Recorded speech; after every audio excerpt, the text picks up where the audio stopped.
నిర్వహిస్తున్నట్లు తెలంగాణ రక్షణ సేన జిల్లా నాయకురాలు తెలిపారు. టీఆర్ఎస్ అధినేత కల్వకుంట్ల కవిత ఆధ్వర్యంలో ఈ సభ జరుగుతుందని పేర్కొన్నారు.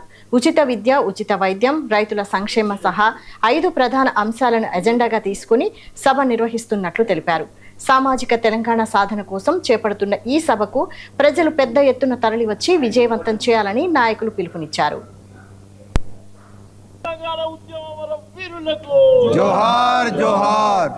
నిర్ణయం మేరకు జిల్లా వ్యాప్తంగా ఉన్నటువంటి టీఆర్ఎస్ శ్రేణులందరూ కూడా చాలా పెద్ద ఎత్తున కదిలినారు. వాళ్ళందరూ కూడా చాలా ఉత్సాహంగా ఉన్నారు. నిజామాబాద్ జిల్లాతో పాటుగా చుట్టుపక్కల ఉన్నటువంటి జిల్లాలు కామారెడ్డి కానీ, ఇటు జగిత్యాల కానీ, మిగతా జిల్లాల నుంచి కూడా శ్రేణులంతా కూడా మేము కూడా వస్తామని చాలా ఉత్సాహంగా ఫోన్ చేయడం, అంతా కూడా ఉత్సాహపరమైనటువంటి వాతావరణం నెలకొన్నది.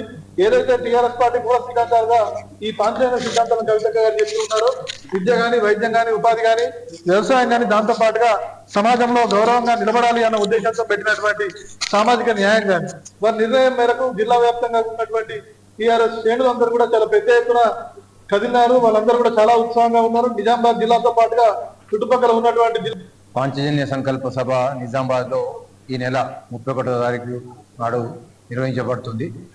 సాయంత్రం 3 గంటలకు సభ స్టార్ట్ అవుతుంది.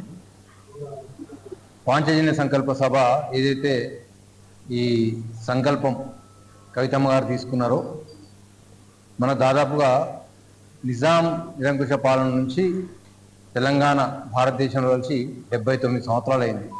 ఇప్పటికీ సామాజిక న్యాయం ఎవరికి, బీసీ, ఎస్సీ ఎవరికి జరగడం లేదు. కాబట్టి ఈ సంకల్ప సభను అక్క ఏదైతే ఈ పాంచజన్యం తీసుకున్నదో దీంట్లో అన్ని వర్గాల వారికి న్యాయం జరగాల, అన్ని వర్గాల వారికి ఉద్యోగాలు కానీ ప్రతిదీ ఒక నిబద్ధత ప్రకారం జరగాల అనే విధి విధానాలతోటి ఈ సంకల్ప సభ నిర్వహించబడుతుంది.